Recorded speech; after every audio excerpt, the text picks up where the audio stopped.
Cabinet ఆమోదం లేకుండా కాళేశ్వరం కట్టారని నిరూపిస్తే రాజకీయాల నుండి తప్పుకుంటారు. కాళేశ్వరం ప్రాజెక్టు కేబినెట్ లో ఆమోదం పొందలేదన్న రేవంత్ రెడ్డి వ్యాఖ్యలకు ఈటెల రాజేందర్ కౌంటర్. కేబినెట్ ఆమోదం లేకుండా కాళేశ్వరం లాంటి పెద్ద ప్రాజెక్టు కట్టిన సంఘటన దేశంలో ఎక్కడైనా ఉందా? ఇలాంటి కీలక అంశాలపై కేబినెట్ ఆమోదం లేకుండా కేసీఆర్ ఎప్పుడు నిర్ణయాలు తీసుకోలేదు. ఆనాడు కేసీఆర్ కేబినెట్ లో ఉన్న 3 మంత్రులు ఇప్పుడు మీ పక్కనే ఉన్నారు. వారిని అడగండి, స్పష్టంగా చెప్తారు బీజేపీ ఎంపీ ఈటెల రాజేందర్. ఇట్లాంటి అబద్ధాలతో ఎక్కువ కాలం బతకలేరు. క్యాబినెట్ అప్రూవల్ ఉందని చెప్పిండ్రు. 96 క్యాబినెట్లు అయినాయి. 96 క్యాబినెట్లలో ఎక్కడ కూడా కాళేశ్వరానికి అనుమతి లేదు. నేను స్పష్టంగా చెప్తాను. ఇవాళ వారు కూడా ముఖ్యమంత్రి ఉన్నారు,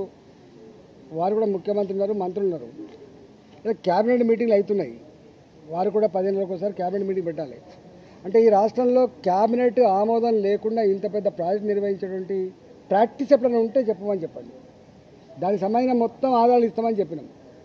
ఇలా నేను ఇంకొక మాట కూడా చెప్తాను. నన్ను అడగడం కంటే కూడా నా మీద మాట్లాడుతున్నాను. కానీ ఆ క్యాబినెట్లో మంత్రులుగా పనిచేసిన వాళ్ళు ఒక 3 అక్కడ ఉన్నారు. ఇప్పుడు 3 ఉన్నారు అక్కడ. ఒకరు మంత్రి లేకపోవచ్చు, కానీ 3 మంత్రులు ఉన్నారు. నేనేమంటున్నా అంటే, నేను సూత్రప్రాయంగా బ్లంట్గా చెప్తా ఉన్నా, కేసీఆర్ ఇట్లాంటి ఇష్యూస్ అన్నీ కూడా క్యాబినెట్లో పెట్టకుండా ఆనాడు కాలేదని చెప్పి 100 సార్లు చెప్పి, నేను ఆనాడు మంత్రిగా ఉన్నా కూడా చెప్తున్నా. ఇప్పుడు బీజేపీ ఎంపీగా చెప్పట్లేదు. నేను ఆనాడు ఆర్థిక మంత్రిగా చెప్తా ఉన్నా. ఇంకా అన్ని డిపార్ట్మెంట్లకు కూడా ఆయన ఇచ్చిన ఇన్స్ట్రక్షన్స్ ఏంటంటే, మీరెవ్వరు కూడా ఏదైనా నిర్ణయాలు తీసుకున్నప్పుడు మీ శాఖలలో మీరే నిర్ణయం తీసుకోకండి, కష్టమవుతుంది.